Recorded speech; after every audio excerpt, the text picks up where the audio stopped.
Hello everyone, welcome to career information. तो आज मैं जो वीडियो बना रहा हूँ वो है नॉर्मलाइजेशन के ऊपर।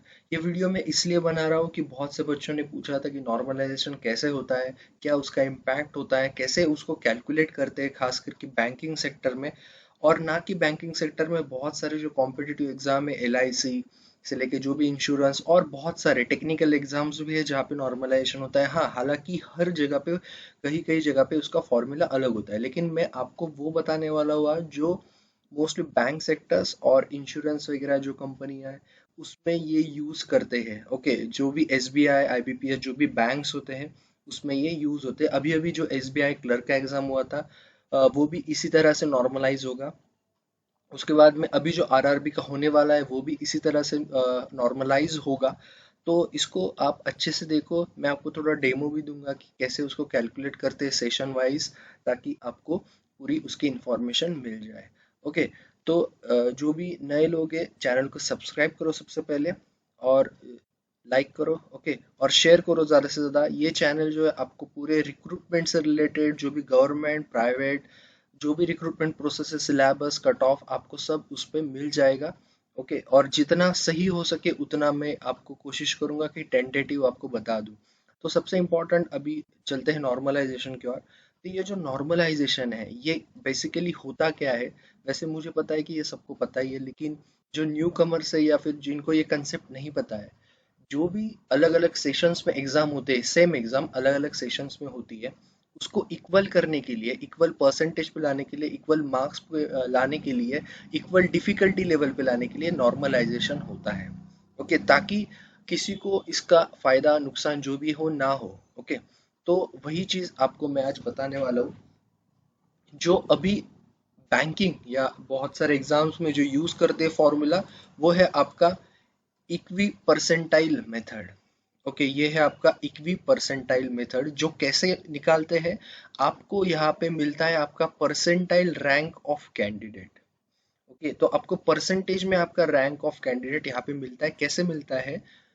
टोटल कैंडिडेट्स जो भी सेशन है या फिर शिफ्ट है, minus rank of the candidate in that shift. Okay, जैसे अभी फॉर एग्जांपल 1000 बच्चे एक शिफ्ट में है, और तू समझो किसी का रैंक 10 है। ओके, तो 1000 माइनस 10, तो ऐसे कैलकुलेट होता है। और जो डिनोमिनेटर में है वो है आपका total candidates in a shift, वापस से वो 1000 - 1। तो आपका डिनोमिनेटर यहाँ पे कांस्टेंट रहेगा, क्योंकि आपका टोटल नंबर ऑफ कैंडिडेट्स वो शिफ्ट का वही रहेगा, वो चेंज नहीं होगा। अगर आपकी शिफ्ट चेंज होती है तो आपका वो चेंज हो जाएगा, क्योंकि हर शिफ्ट में, हर सेशन में ऐसा नहीं होता है कि सेम कैंडिडेट्स एग्जाम देंगे। ओके, क्योंकि प्रेजेंट कैंडिडेट्स को पकड़ा जाता है, तो टोटल कैंडिडेट जो भी एग्जाम देते हैं, अपीयर होते हैं, वो आपको पकड़ा जाएगा। ओके, तो ये total candidates in shift her session के लिए अलग अलग होता है, उसका भी मैं एग्जांपल आपको बताऊंगा। इनटू 100 आपका आएगा परसेंटाइल रैंक। ओके, तो अभी मैं आपको बताता हूँ उसको कैसे निकालते हैं। अभी यहाँ पे आपको स्क्रीन पे दिख रहा होगा, 3 सेशंस मैंने रखे, सेशन 1, सेशन 2 और सेशन 3। ओके, तो मैं हर चीज आपको बताऊंगा कि कैसे कैसे चेंजेस होते हैं। सेशन 1 में जो है यहाँ पे मैंने एग्जाम्पल के तौर पे लिए है 1 2 3 4 5 6 कैंडिडेट्स। ओके, और यहाँ पे मैंने लिए है लगभग आपके 7 कैंडिडेट जो सेशन 2 से हैं, और यहाँ पे मैंने लिए है और 7 कैंडिडेट जो सेशन 3 में है। ओके, जैसे कि अभी फॉर एग्जांपल जैसे 100 मार्क्स का एग्जाम होता है प्री का, खासकर बैंकिंग में, तो मैंने उतने मार्क्स पकड़े फॉर एजम्पशन। ये पूरे स्टैटिस्टिक्स जो है वो एजम्पशन के ऊपर है, ताकि आपको समझ में आए। तो 100 मार्क का अगर पेपर है, ओके, तो उसके हिसाब से अगर सेशन 1 में जो एग्जाम दिए बच्चों ने, ये समझ के चलते कि ये एग्जाम जो था सेशन 1 का वो था इजी। ओके, सेशन 2 का था मॉडरेट और सेशन 3 का था हार्ड। ये मैंने 3 अलग कंडीशंस लिए। ओके, तो अभी के हिसाब से सेशन 1 का जो टॉपर है वो 90 मार्क्स का है, सेशन 2 का जो टॉपर है वो 85 मार्क्स का है, सेशन 3 का जो टॉपर है वो है 80 मार्क्स का। ओके, और बाकी की रैंकिंग इस प्रकार है, जो मैंने कुछ कुछ ऐसा बोल सकते हैं कि सैंपल्स यहाँ पे आपको कलेक्ट करके जस्ट दिखाए है कि ऐसा ऐसा इनके मार्किंग है। जैसे कि सेकंड रैंक जो सेशन 1 में वो 85, थर्ड रैंक 84 और जो 20वां रैंक है उसको 80 मार्क्स है, जो 22वां है वो 78 और 27वां जो है वो 75। ये फॉर एग्जाम्पल लिया है मैंने। तो आप इसका पूरा रैंक लिस्ट भी जैसे बैंकिंग में होता है, क्योंकि अभी ये जो सैंपल्स है ये मैंने कम इसलिए लिए है क्योंकि आपको बस ये फॉर्मूला समझ में आ जाए। ओके, अभी मैंने ये पकड़ा कि सेशन वन में 100 बच्चों ने एग्जाम दिया है। ओके, ये ऐसा होता नहीं है। आपको जो भी बैंकिंग के एग्जाम होते हैं बहुत से बच्चे एग्जाम देते हैं एक सेशन में, इसलिए जो परसेंटेज है वो बहुत माइनर होता है डिफरेंस। ओके, हालांकि कुछ कुछ सेम भी होते हैं बच्चों के।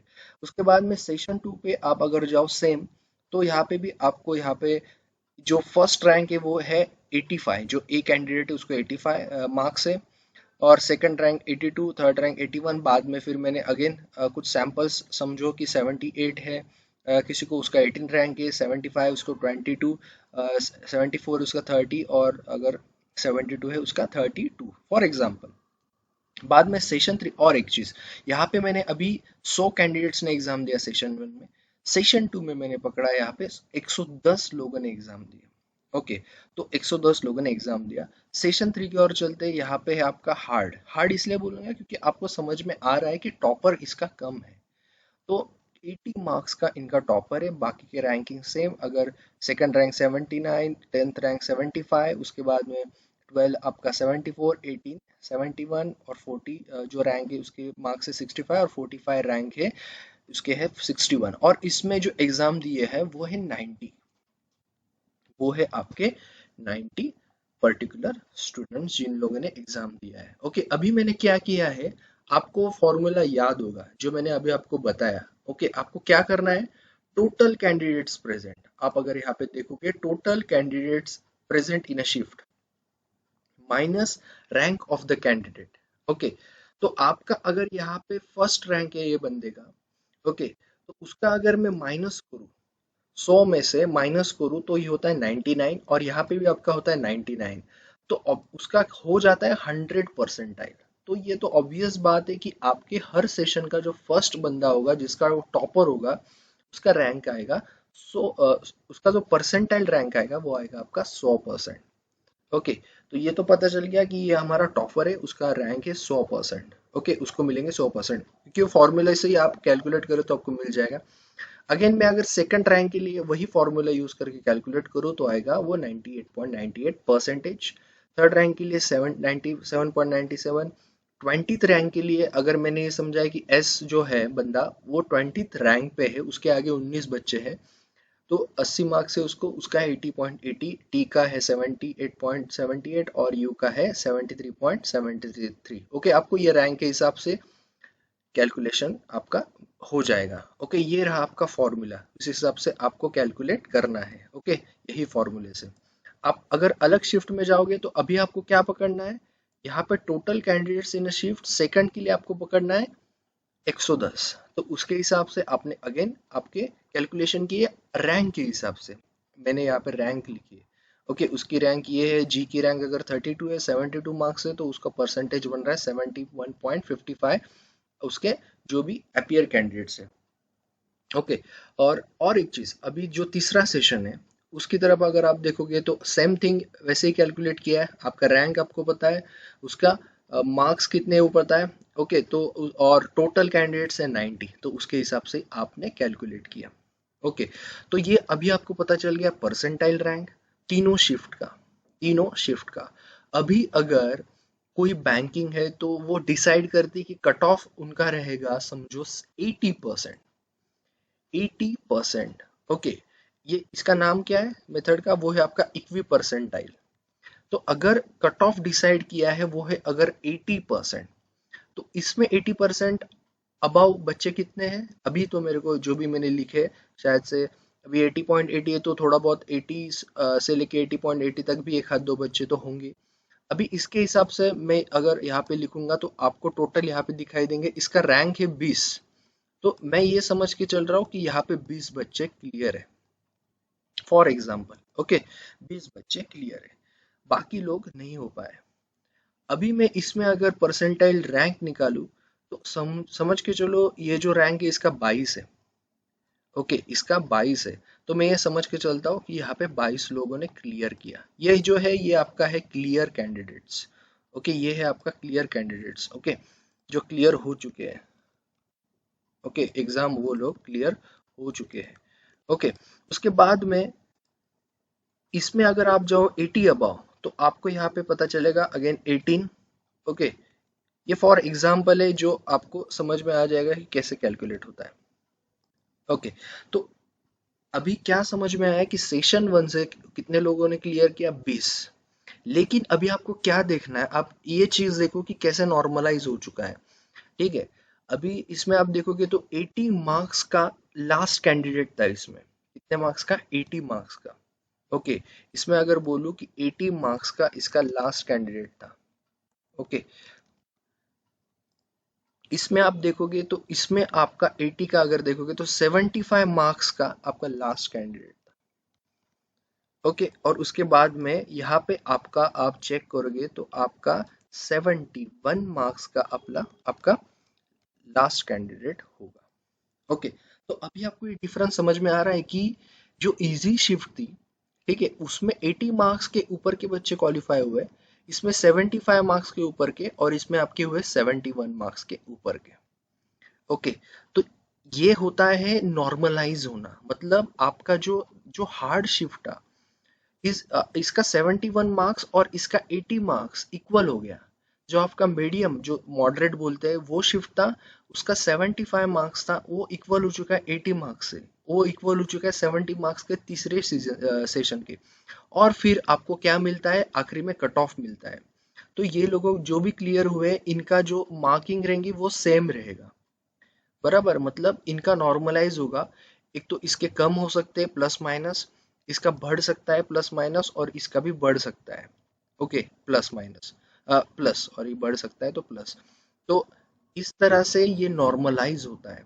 ओके, और उसके बाद आपको मार्क्स पता चलते हैं, और मार्क्स पता चलते हैं, और फिर वो नॉर्मलाइज होके आता है कि 71 मार्क्स का अगर अगर कट ऑफ आपका 80 या 75 लगा है, तो आपका बराबर जो लास्ट पर्सन है उसका 75 होगा, इसका भी जो लास्ट पर्सन होगा उसका 75 होगा, मतलब सेशंस के हिसाब से। ओके, अगर कैलकुलेट करें तो फिर आपका नॉर्मलाइज हो जाएगा वो मार्क्स। ओके, और इस तरह से आपका परसेंटेज वाइज आपका नॉर्मलाइज होता है। ओके, और उसके बाद आपके मार्क्स इक्वली किए जाएंगे उस हिसाब से कि कितने परसेंटेज पे कौन पीछे है, कौन सा सेशन पीछे है। ओके, अभी ये चीजें किस पे डिपेंड करती है, बहुत ज्यादा आपके टोटल नंबर ऑफ कैंडिडेट्स कहाँ कितने अपीयर है। अगर आपका सेशन हार्ड भी है और अपीयर कम है तो ज्यादा डिफरेंस नहीं होगा। ये सब चीजें उनके फॉर्मूला के हिसाब से डिपेंड करती है। ओके, और फिर लास्ट में आपके मार्क्स कैलकुलेट होके आपको आ जाता है रिजल्ट। ओके, और फिर उसके हिसाब से कट ऑफ होता है, तो वहां पे पता चलता है कि किसी बंदे ने किया हुआ होता है अटेम्प्ट 71 मार्क्स, उसको आते हैं 75 मार्क्स, बराबर, उसका बढ़ जाता है। यही बंदे ने अगर किया 80 तो इसका आ जाता है 75 मार्क्स। यही बंदे ने अगर 75, इसका मॉडरेट था तो मतलब कभी कभी ऐसा भी होता है कि आपका नॉर्मलाइज में ज्यादा पॉइंट में चेंज होता है। ये नॉर्मलाइजेशन जो होता है ना, ये बहुत पॉइंट में होता है। ये मैंने अभी आपको जो बताया वो हाई वॉल्यूम में बताया, क्योंकि हमने कैंडिडेट्स बहुत कम लिए। ओके, तो मतलब सैंपल्स बहुत कम लिए, तो ये बहुत पॉइंट में होता है। अगर आप चेक करोगे एसबीआई या फिर आईबीपीएस, इन लोगों का अगर आप एग्जाम दिए हो, तो आपके अगर मार्क्स बढ़ के आए या कम हो के आए, समझो किसी बंदे ने 57 मार्क्स उसके आ रहे थे, उसके हिसाब से उसके आते 58 या फिर उसके आते 57.5, तो ऐसा होता है कि पॉइंट में ये बढ़ता है। ये जो है ये ऐसा नहीं बढ़ता है कि आपके 4 मार्क्स कम हुए 4 मार्क्स बढ़े हैं। ये तो मैंने आपको सिर्फ एग्जाम्पल बताया, क्योंकि आपके पास सैंपल्स बहुत होते हैं। यहाँ पे लगभग आपको पता चलेगा कि 1 लाख लोगों ने एग्जाम दिया, तो सैंपल्स बहुत हो जाते हैं, आपके पॉइंट ऑफ परसेंटेज बहुत हो जाते हैं। इसकी वजह से आपका जो भी नॉर्मलाइजेशन होता है एसबीआई या फिर आईबीपीएस का, वो ज्यादा पॉइंट्स की तरफ नहीं होता है, हार्डली 1 या 2 मार्क्स का होता है।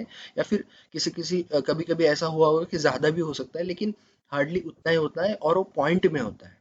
क्योंकि इसको ये फॉर्मूला को 2 पॉइंट तक वो यूज करते हैं डेसिमल। ओके, तो आपका जो भी परसेंटेज है उसके हिसाब से उसको कैलकुलेट किया जाता है और आपके मार्क्स इक्वल किए जाते हैं। ओके, तो ये था पूरा इसका नॉर्मलाइजेशन का अटेम्प्ट। इसका बताने का मतलब ये था मेरा कि आपको ये जस्ट जानकारी के लिए कि इसका कैसे कैलकुलेट करते हैं, क्या फर्क पड़ता है हार्ड शिफ्ट और इजी शिफ्ट का। हार्ड शिफ्ट में अगर आप एग्जाम दे रहे हो तो कोई दिक्कत नहीं, इजी में भी दे रहे हो तो कोई दिक्कत नहीं, बस इतना ही कि आपके अपने पोटेंशियल से एग्जाम दो। अगर हार्ड में डेफिनेटली जो डिफिकल्ट सेशन होगा उसमें तो सबको थोड़ा बहुत हार्ड ही जाएगा, लेकिन उसका इम्पैक्ट उनके स्कोर्स पे नहीं होगा, वो नॉर्मलाइज होगा अच्छा खासा। जैसे कि अभी मैं फॉर एग्जांपल बताता हूँ, जो एसएससी स्टाफ सिलेक्शन कमीशन, उनका फॉर्मूला बहुत अलग है। उसमें आपको नॉर्मलाइजेशन 25-30 मार्क का मिलता है, 25 से 30 मार्क का सीजीएल जेई में। अगर किसी बच्चे ने दिया तो उसको पता होगा, जो भी फैक्ट्स है वो बता रहा हूँ मैं। तो इसमें ऐसा नहीं है, इसलिए एसबीआई आईबीपीएस में ऐसा नहीं होता है। एक तो आपका ऐसा होता है कि मैंने समझो कभी 60 अटेम्प्ट किए, मेरी 100% एक्यूरेसी है, ठीक है, और मेरा मॉडरेट शिफ्ट में था, तो मेरा मार्क्स आते हैं तो 60.50 हो जाता है, 61 हो जाता है, लेकिन एकदम 65 नहीं होगा, इसलिए मैंने बताया ये पॉइंट्स में होता है। तो इस तरह से आपका कट ऑफ कैलकुलेट होता है, और कट ऑफ की आपका परसेंटाइल रैंक के हिसाब से आपका रैंकिंग किया जाता है। ओके, तो आप हार्ड शिफ्ट में हो या इजी में हो या मॉडरेट में हो, उतना फर्क नहीं पड़ता है। और एक चीज, सबसे इम्पोर्टेंट चीज मुझे बहुत से बच्चों ने पूछा था कि सर एक्यूरेसी क्या मैटर करती है नॉर्मलाइजेशन में। अब मुझे बताओ, आपको मैंने फॉर्मूला बताया, आपको मैंने ये डेमो दिखाया कैसे कैलकुलेट करते हैं, इसमें आपको कहीं भी तो भी दिखा कि आपकी एक्यूरेसी कोई मतलब समझो किसी बच्चे की 100% एक्यूरेसी, किसी की 90% है, तो वो इम्पैक्ट आपको दिख रहा है यहाँ पे? नहीं होता है। हाँ, आपके मार्क्स पे इम्पैक्ट होगा, लेकिन आपके नॉर्मलाइजेशन प्रोसेस पे इम्पैक्ट नहीं होगा। तो इसमें कोई एक्यूरेसी नहीं पकड़ी जाती नॉर्मलाइजेशन में। आपके जो फाइनल मार्क्स है वो पकड़े जाते हैं आपके कट होने के बाद, जो भी निगेटिव मार्किंग होने के बाद। ओके, तो वो जो अटेम्प्ट्स और आपकी एक्यूरेसी, वो आपके मार्क्स को ही इफेक्ट करती है, ना कि नॉर्मलाइजेशन प्रोसेस में उसका कुछ भी नहीं आता है। तो ये चीज दिमाग से निकाल लो। ओके, तो अगर किसी बंदे का होता है कि 90% मेरा एक्यूरेसी है, तो पता नहीं मेरे नॉर्मलाइजेशन में और कम हो गया क्या। अभी तो नॉर्मलाइजेशन में वही कम होंगे जैसे आपका रैंकिंग है, जैसे आपकी शिफ्ट थी, ना कि आपके इसके हिसाब से। तो वो तो आपका तो आपने 10% गलत कर दिया है तो वो गलत कर दिया, वो आपका जो एग्जैक्ट मार्क्स है वो आपको नॉर्मलाइज होके मिल जाएंगे। ओके, तो ये चीज़ इम्पोर्टेंट है। तो अगर आपको समझ में आया, ओके, अगर कोई क्वेरी है तो आप कमेंट बॉक्स में पूछ सकते हो। तो ये था नॉर्मलाइजेशन का प्रोसेस, जो बहुत से बच्चे पूछ रहे थे कैसा होता है।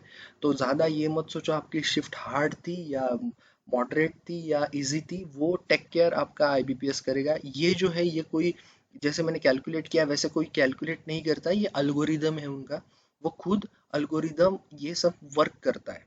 ओके, जो प्रोग्रामिंग है वो खुद ये वर्क करती है अल्गोरिदम उनका, और बराबर आपको नॉर्मलाइज करके उनको मार्क्स दे देते हैं। तो ऐसा इसमें कुछ भी नहीं है कि आप सोचते बैठो कि आपका हार्ड था, मॉडरेट था या इजी था। बस अपने पोटेंशियल पे आप काम करो और अच्छे से एग्जाम प्रिपेयर करो। अगर आप हार्ड शिफ्ट में भी हो तो भी आप क्लियर कर सकते हो, इजी शिफ्ट में भी है तो भी आप क्लियर कर सकते हो। सारी फैसिलिटीज है, इतने सारे सेशंस होते हैं, और ये फॉर्मूला सक्सेसफुल भी है, एटलीस्ट बैंकिंग सेक्टर के लिए। ओके, सो अगर आपको ये वीडियो अच्छा लगा होगा, ओके, आप समझे होंगे तो सब्सक्राइब करो और शेयर करो जिनको जिनको कन्फ्यूजन है व्हाट मतलब कैसे नॉर्मलाइज होता है, तो आप ये शेयर करो। ओके, ज़्यादा से ज़्यादा। और यस, चैनल पे बने रहो ताकि जो भी नए रिक्रूटमेंट आएंगे आपको मिल जाएंगे। हिट द बेल आइकन ताकि आपको नोटिफिकेशन आ जाएगा तुरंत ही। ओके, अगर कोई क्वेरी है किस रिगार्डिंग, आपको कोई प्रॉब्लम है, कुछ डिफिकल्टीज है, तो आप कमेंट बॉक्स में मुझे पूछ सकते हो। Okay, so all the best everyone and thank you.